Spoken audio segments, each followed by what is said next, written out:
mahmaha Soomaaliyeed ayaa waxay ahayd Sheekh Tolkii kama janno tago sidaa darteed maanta waxaan dul istaagayaa 3 qodob oo la gudboon reer Khaatumo iyo reer Maakhir.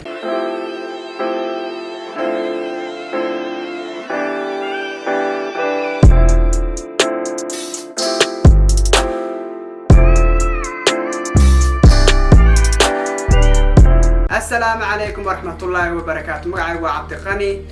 كسر دواذا برتان كلية يوتيوب حتى نقول صبتهاي make sure you subscribe.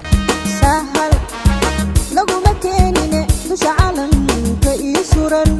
سمدون مدم يا سمدين ويه وان إذا سراني سند بورا وعن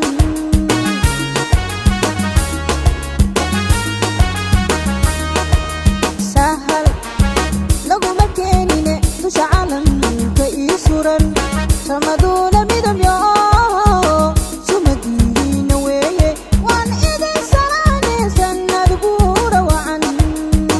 أساسكي maamulka Puntland 1998 waxa ku midoobay beelo Soomaaliyeed oo ay ka mid ahaayeen reer Khaatumo iyo reer Maakhir waana labada reer ee ku khasaaray Puntlandnimada waxa ku waayeen dhulkoodii iyo matalaadii ay ku lahaayeen xukuumadaha dad ayaa mooda haddii la soo hadal qaado maamulka Puntland in loola jeedo dad gaar ah hase ahaatee waa arrin xaqiiqada ka fog maamulka Puntland waa maamul Soomaaliyeed oo ka dhaxeeyay beelo Soomaaliyeed hase ahaatee ku fashilmay wixii loo igmaday iyo dalkii loo dhiibay 2007kii markii laga saaray magaalada Laascaanood maamulka Puntland shacabka reer Laascaanood waxay sugayeen inuu ku dagaalami doono gobolka Sool oo ka mid ahaa maamulka Puntland hase ahaatee waxa dhacday dhowr jeer colaado ka dhacay gobolka Sool inuu maamulka Puntland uu la saftay maamulkii Somaliland ee markii hore ka saaray gobolka Sool 13 sanadood kadib wuxuu maamulka Puntland cadaadis siyaasadeed iyo mid dhaqaale ku haya reer Khaatumo iyo reer Maakhir halkii ahayd inuu asagu abaabulo haddaba reer SSC oo lagu xanto hoggaan xumo maanta waxa la gudboon 3 shay inay dalkoodii ku dagaalamaan oo ay saa ku soo dhaxsadaan iyo inay maamulka Somaliland ee gacanta ku haya ay la fadhiistaan oo wada xaajood la galaan iyo inay maamulkii Puntland ee ay hore wax uga dhisteen ay ka wada tanaasulaan dhamaantood oo ay hal meel isugu biyo shubtaan hadday ku dagaalamaan oo u madax bannaanaadaan dalkooda waxay dhisan karaan maamul u dhigma ama ka baaxad weyn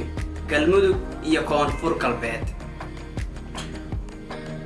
dalkoodu waa dal hodan ah macdan hadday tahay iyo shidaalba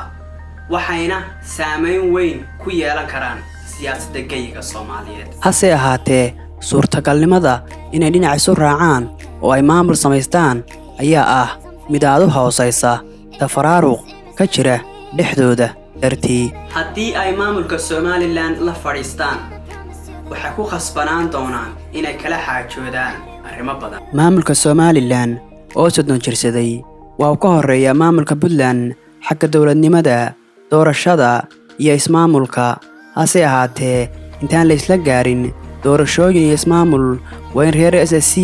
iyo Somaliland ay ka wada hadlaan arrimahan sida saami qaybsiga iyo arrinta gooni goosashada Somaliland oo sodonkii la soo dhaafay dibadda ka joogtay siyaasadda Soomaalida way ku adkaan doontaa reer Khaatumo iyo reer Maakhir siday ugu qancin lahaayeen inay Somaliland ka laabato gooni goosashada waana arrin saameynteeda leh xagga dhanka maamulka Somaliland maxaa yeelay maamulka Somaliland wax xurguf weyn ka dhaxaysa dawladda Soomaaliya oo matasha Soomaalida inteeda kale iyo shacabka reer Somaliland oo soo doorta madaxdooda shacabka reer Khaatumo iyo reer Maakhir oo u badan dhalinyaro oo una ku dhacay tafaraaruq ugu badani waxa la gudboon arrintan iyada reer Khaatumo iyo reer Maakhir waxaan leeyahay war dalkan idinka ayaa iska leh ayaluma qodna cidina uma maqna waxaan idinkula talinayaa inaad iska daysaan odayaasha iyo garaadada la kala safantihiin iyo siyaasadan qabyaalada ku dhisan waxaan idinkula talin lahaa inaad dalkiina u midoodaan oo aad dalkan iyo shacabkan masaakiinta aad dhinac u jahaysaan waa sax garaadada iyo cuqaash waxay naga mudan yihiin karaamo iyo xushmad laakiin waxaa muhiima inaan garaadada iyo odayaashu ay arrimaha mataqaanaa ee beelaha iyo waxyaabaha ay noogu ekaadaan because 20 sano oday baynu daba fadhin meel lama gaadhin dalkeeni waxa weeyaan la kala qaybsay qaybo beelo ka dhacay oday xaggan uu jooga midna xaggan uu jooga marka aynu bal midoono oo dalkeena u midooba oo insha Allah bal dhalinyarada waxa tiin ishi waxa tiin dalka shacabka reer Somaliland ee indhagaradka ah iyagana waxaan leeyahay arintan reer Somaliland waxaan leeyahay abtiyaalo hadda doonaysaan reer waqooyinimo wax ku raadinaysaan oo aad doonaysaan inaad wixii waqooyi la oran jiray gacanta ku wada qabataan oo aad midaysaan waa inaad xaq jiriinta geedina laga xidhaa haddii aad halkan soo gaadhay fadlan subscribe noo saar channelka fikirkaagana hoos noogu reeb mahadsanid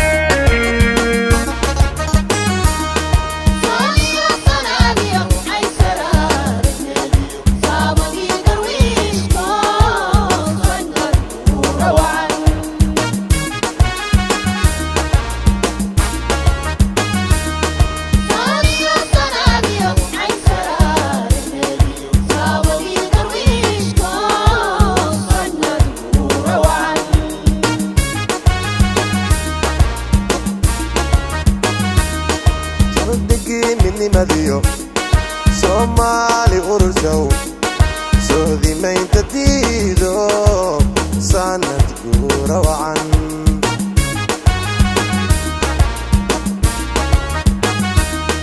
Saldigi midnimadiyo Somali urushow Sohdi maynta diido